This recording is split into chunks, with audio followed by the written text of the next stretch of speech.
You either die a hero or you live long enough to become the villain. We've seen it happen, or I've seen it happen so many times with so many individuals, right? You have an individual who has been successful, has been seen as quote unquote like the hero, right? The person who everyone wants to be and who everybody admires. And then there comes a time where they're vilified as the hero, as the person that is celebrated and praised and has all of this recognition. You're provided with so much opportunity, right? So much leeway, so much advantages over everyone else. When we talk about going from hero to villain, like it could happen to the best of us. Because the higher you go, like you go up, right? And you're leaving everyone down under you, and they're watching you ascend to these great heights, right? And your undergarments are exposed. And at some point, someone could look up and see something, and if they see something that don't look right, they can speak on it, they can publicize it, and you have to answer to it, right? So just try to have some clean drawers. Always have some clean drawers.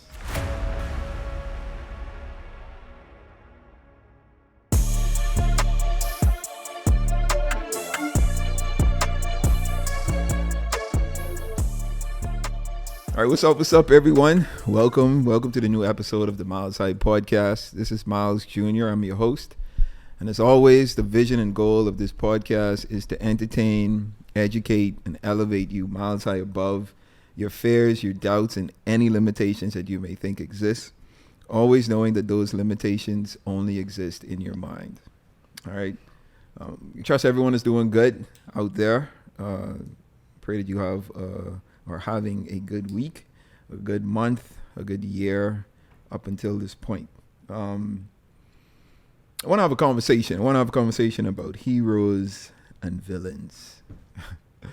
But I don't think it's going to be the type of conversation you may think, right? If you know me, you know one of my most favorite, I'd say top two. One of my top two favorite movies is The Dark Knight. Your favorite movie? He will watch this every day, all day, for a year. I've seen it quite a number of times. I must admit, it's a great movie. If you haven't seen it, do yourself a favor. The Dark Knight, watch it today, and share with me your thoughts on how you feel the movie is. Anyway, it's one of my favorite movies, and there's a quote in the movie. Very popular quote that since the movie came out, I've been hearing this quote on a consistent basis, and that quote is, "You either die a hero or you live long enough to become the villain." And I was kind of I watched the movie recently, and obviously that quote, heard the quote, and I was reflecting on it once again. And it sparked an idea for a conversation. And the conversation I wanted to have is, okay, sure, that fantasy of, being Batman and, being the hero so long that you eventually can or will become the villain. Even though that's a fairy tale or a made-up story, that really transitions into reality, right? We've seen it happen, or I've seen it happen so many times with so many individuals, right? You have an individual who has been successful, has been seen as quote unquote like the hero, right? The person who everyone wants to be and who everybody admires, and then there comes a time where they're vilified, right, for whatever reason, right? Sometimes it's outside reasons, sometimes it's internal reasons with that individual, but they're vilified, and people quickly forget, all the good that you've done. They forget all of the positive things, the positive influence, the positive impact that you had, or that they had on the world. And it just got me to thinking of, man, this type of situation could, it could happen, but I think it could also be prevented. I think there are ways where, or how we could avoid the villain trap.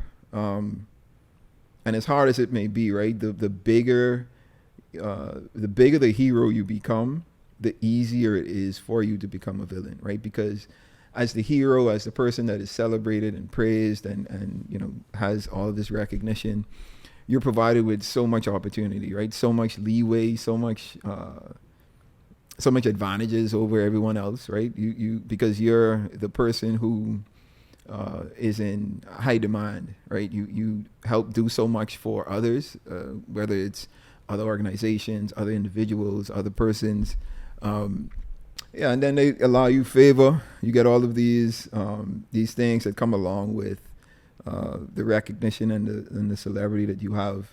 And then there are these situations can cause us to like fall, right? Or to become arrogant or complacent, to become individuals who feel like we are above the law or higher than like individuals around us.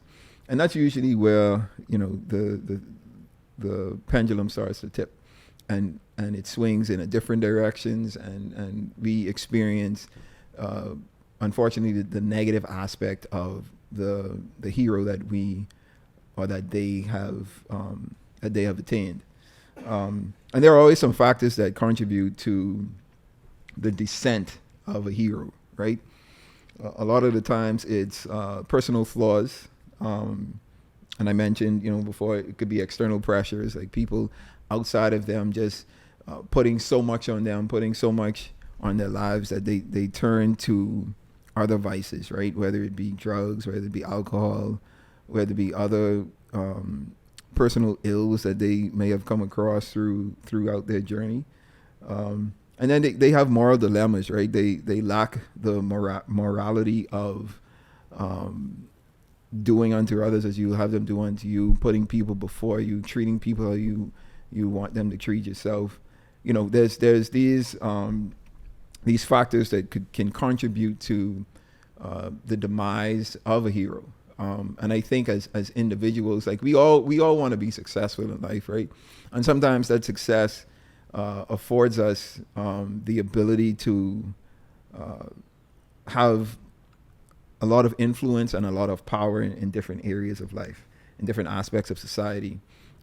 And with that power comes a responsibility to manage and maintain a certain level of respect, a certain level of ethics, a certain level of morals as individuals. And I think it's when we start to neglect those ethics and morals that we came into the situation with, that we start to experience the process of being vilified. But I do think that we have to take it from an angle of, is this person actually a villain, or am I just at a level where I have to move differently, where I can't do the same things I used to do? I can't give you the same access because I see what it has done to you. Because there's a lot of times when we see people who have ascended to a level that we never thought they would. We start to hear, oh, they've changed, they're a different person because they're not doing for us what we want them to do, so they're vilified. So are they really a villain, or it's just they are moving differently? Right, and that brings up a good point, because and that's why I brought up the point of becoming vilified, right? Because becoming a villain with your personal flaws or like personal things that you experience, that's one thing. But being vilified because of like external factors, and that's like public perception or a lie that was spewed that tarnishes your credibility or tarnishes your character, those affect the way the public looks at us, right? So even though we can still be deemed a villain, like there can be times where we don't do anything, like it's not our fault. It could be propaganda that is spread in the public that affects us and that can call us to become the villains. Can't avoid those situations, right? And I think sticking to sticking to who you are, sticking to the character that you've built, right? Because public perception changes. on a consistent basis, right? It could be the times that we're in. Like, a good example is this Me Too movement that has happened, right? That we have gone through, and I'm kind of still going through even right now. 20 years ago, this didn't exist. 20 years ago, these victims and the people who have gone through these situations didn't have a voice, right? And these powers that be were able to run amok, right? To do what it is that they wanted to do because they held so much influence and held so much power over their victims.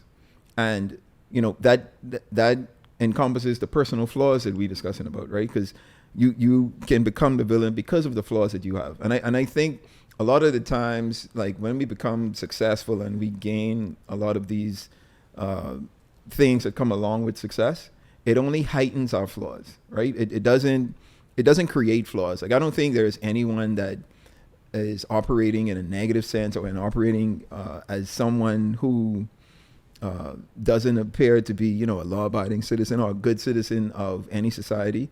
I don't think the celebrity or the success turns them into that. I just think it highlights that aspect of them. So a lot of the times, like, it's an internal thing. It's an internal change, an internal strengthening, an internal transformation that needs to happen. Because, again, the way that we're celebrated or the success that we achieve only highlights or heightens the flaws that we have inside.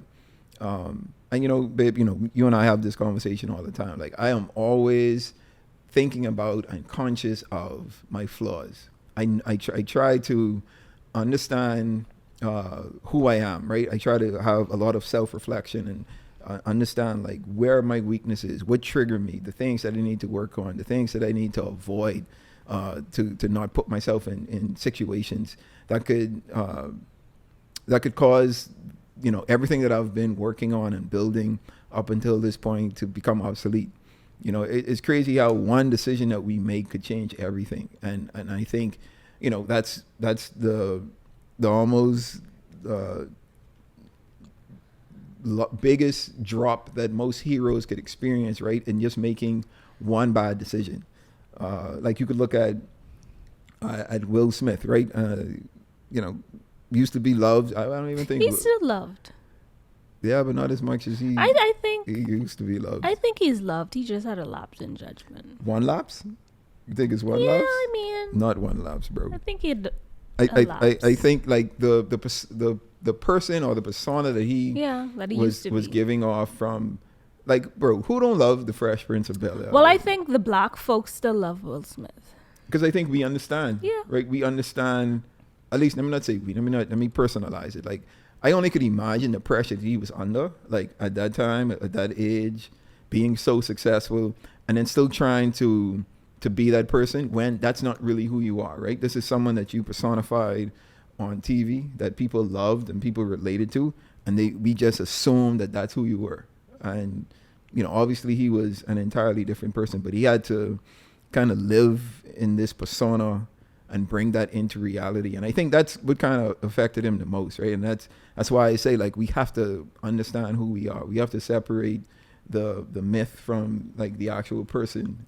Well, I actually think it's also about having the right people around you. It's always about having the right people around you. Let's just use an example, Rihanna. Rihanna's had the same people around her since she came in the industry, and she is the same person we have come to know and love. Like, everything about Rihanna is authentic. She knows who she is. What you see is what you get. And I think that's one of the reasons she has been able to stay not, who she is without becoming this villain type of person, because we know her. She's authentic. She is true to who she is, and what you see is what you get.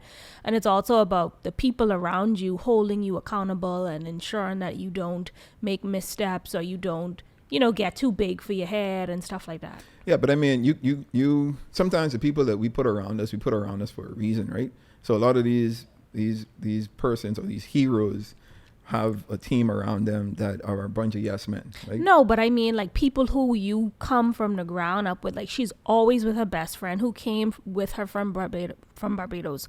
She has the same circle. Rihanna doesn't strike me as a Hollywood person. Like, in the beginning, maybe she was hanging with a lot of the stars and stuff, but now her circle looks as tight as it was from she came into the industry. Yeah, but I mean, we only seeing what they want us to see. Well, I mean, that's a good thing because we ain't hear nothing about Rihanna, and she's still a hero to many of us. Fair. Boy, you was a Rihanna stan. She say many of us. I am a Beyonce stan. Oh man. Yep, absolutely. And Beyonce's a good example, right? Beyonce, makes good music, doesn't really bother anyone At all. but is always vilified, right? Even in when she tries to like branch out and try new things musically, she just released this country album, and these country artists like went in. It's more about racism and trying to keep black people and black women in their place.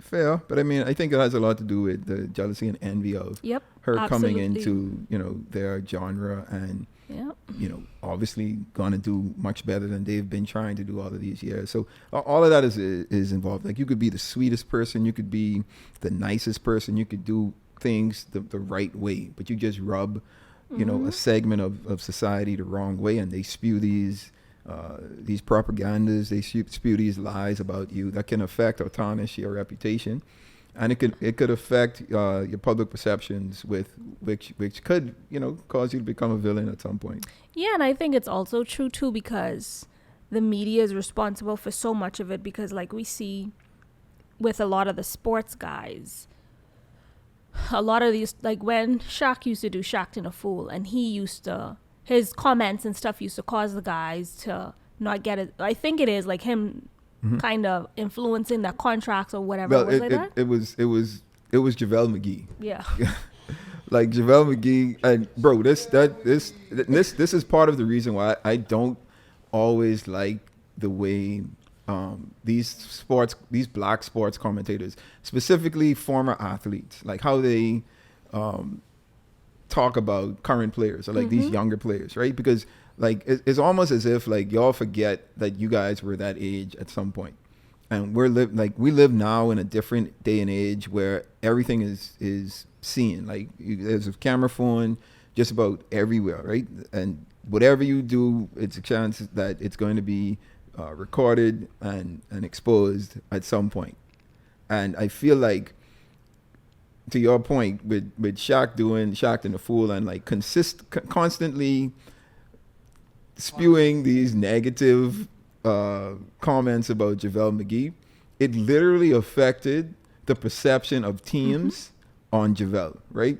And it wasn't until the Warriors brought him into their clubhouse that people realized, like, oh, JaVale ain't the person that we perceived him on Shaq and the Fool. Like, yeah, he made some mistakes, and he looked a bit awkward and disorganized or disoriented in a few of the plays or whatever, but that's not who he is in totality as an NBA player. And I think he was able to come out on the other side of that because he kept his head down, he kept working, and I think he knew his talent and knew about much about himself to say, man, I could change that perception. I could change that idea of what people have of me in the public if I keep doing the work. But a lot of people can't do that, right? And I think that's where public perception or like external factors or external pressures can affect the way we are either seen as a hero or seen as a villain. And I also think too, like, now it's even tougher because back in the day, you had responsible journalism. You had only people who were accredited who can make comments on certain things. Now everyone has Instagram, TikTok, Twitter, and you can podcast. You could say anything you want, it not be verified, and it spread like wildfire, and people take it as a truth. And like, even if it's debunked, there are some people who will never look at the true version of what happened, and you will always be seen as this person, or you did this or you did that. So it's just more difficult to exist in today's society. Yeah, because they say the truth doesn't matter if the lie is more entertaining. Exactly. Right. So if the lie provides clicks, the lie provides this viral sense of spreading of the news. Like, the truth ain't gonna matter. People ain't gonna care about the truth. And let me add this piece in, because I studied journalism in school, and every time I see something, there are things that I ensure that I do before I start spreading it. I go, I double check, I read it, make sure it's from a reputable source. I Google to make sure a few other people are reporting it. And this is funny because a lot of times my husband would come to me and be Who's your like, husband? Why are you talking to me? my husband would come to me, Chara would come to me and say, oh, babe, you see this? And I'm like, where you get this story from? And it would be from a website like shootmydog.com. And I'm like, babe, this is not a real website. Like, and he'd be like, oh, okay, then I didn't even. And that's how, like, no one checks anything. Now that's a real life example. Like there's this Twitter handle, I think it's called it's a basketball page that puts out basketball news, but with ball sack. Yes, that's what it is. Ball sack sports, bro. Like I could remember like the first time, like me and my boys got caught up in one of their salacious headlines, right? And it was something crazy. It was literally something that. Was it the Draymond thing where there was like he choked Steve Kerr? Possibly. I can't remember, but I just remember like it went viral, right? And even ESPN picked up the story and they posted it on their socials, and then they had to retract the statement because like, and it just shows like no one tries to confirm anything or validate anything that they hear, right? They just see something, and if it makes 90% of it makes sense, like, you know, just the person, the reputation of the person or the situation, and you'd be like, yeah, this makes sense. This got to be true, right? You just kind of run with it, and that's just like that. In the blink of an eye, like you can go from hero to villain just because of public perception, because of these external pressures, because of not only the moral dilemma that we experience as individuals, but the moral dilemmas that like these environments or these societal areas or persons go through because they don't want to do their work. They don't want to do the confirming or the validation of the information that is being circulated. So, you know, when we talk about going from hero to villain, like it could happen to the best of us. And I think it's on us to, again, be self-aware. Self-awareness is so key in all of these situations, right? We have to understand that, you know, as society, like the makeup of society is to build us up, to break us down. And it's a crazy reality to accept, but it's something that we have to understand is happening everywhere. Like think of like your favorite celebrity, think of your favorite sports guy, your sports team, your favorite actor, your favorite whoever, right? Someone that you admire and you love what they do. Just think of different situations that they have been in their lives. The love that they've received at a certain point that turned into hate in another moment because, you know, someone was envious, someone was jealous, someone was upset that, you know, this person got a shot that they didn't, and it just takes one. Not even I wouldn't say one truth, one lie, right? One lie can change everything. Like, yep, him too. Yep. Like they say, they even crucified Jesus. Yep. If they could do it to him, they could do it to you. Always. And you know, it's. I think it's on us. If we're truly like the individuals that we say we are, right? The lie is only going to have a certain level of effect. But if you know, if the lie is who we are, or it wouldn't be a lie at that point. But if what is said is who you are, then that's where the personal flaws come into play. And it's when we start to see like the true colors of this individual, and that affects us for the long term. So I implore us to always try to be the best version of ourselves and strive to be the best version of ourselves in every aspect of our lives. That's why we need to consistently be working on ourselves. Because if you want to be successful, which I hope and believe all of us want to be, then we're going to, once we achieve that success, we're going to get into these situations where we're tempted, where we going to get into these situations where we see opportunities that we can take advantage of, either take advantage of situations, take advantage of individuals, But it's on us to do things the right way. It's on us to treat people how we want to be treated. Because I feel like in the long run, what we do in the dark is going to reflect on who we are, right? And it's going to help us, right? So let's say you go through a situation where, you know, a lie is spewed and it's believed for whatever reason, and you have to go through this process now of rebuilding. There are going to be those persons around you that believe and that know that you've proven yourself to be, who believe that who you've proven yourself to be, and are going to give you certain opportunities to build yourself back up.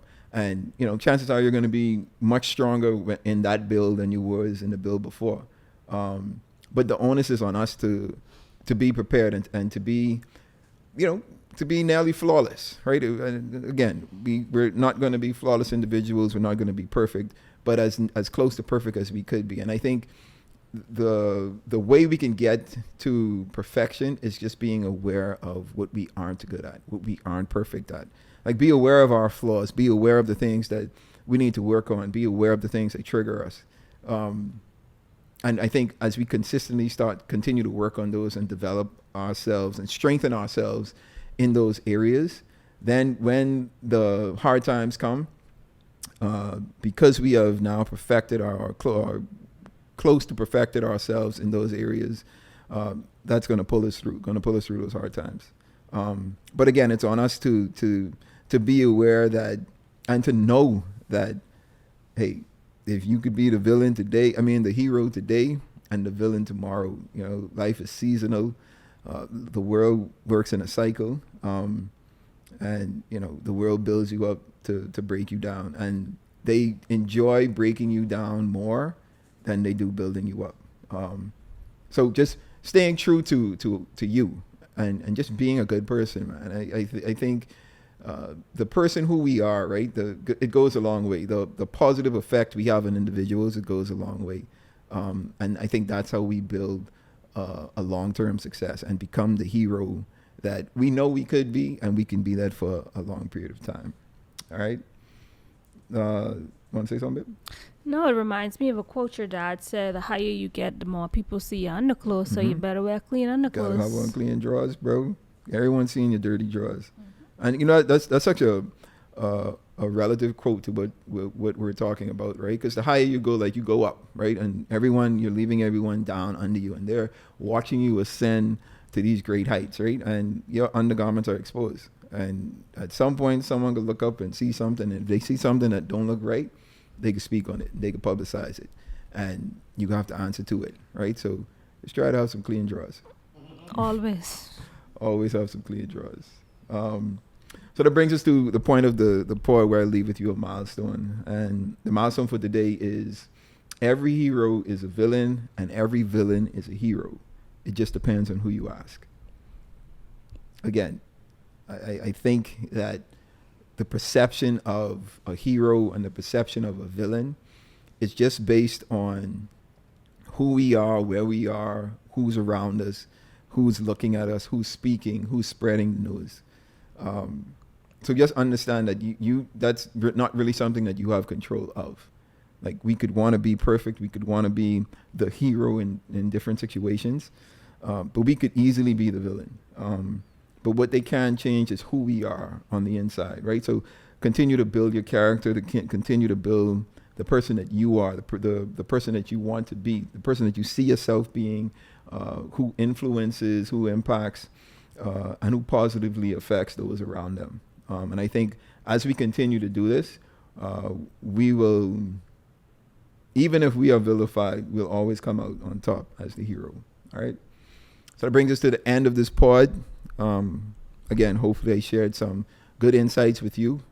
As always, the goal of this pod is to entertain, educate, and elevate you miles high above your fears, your doubts, and any limitations that you may think exist. Always knowing that those limitations only exist in your mind. All right, until next time, you guys stay blessed.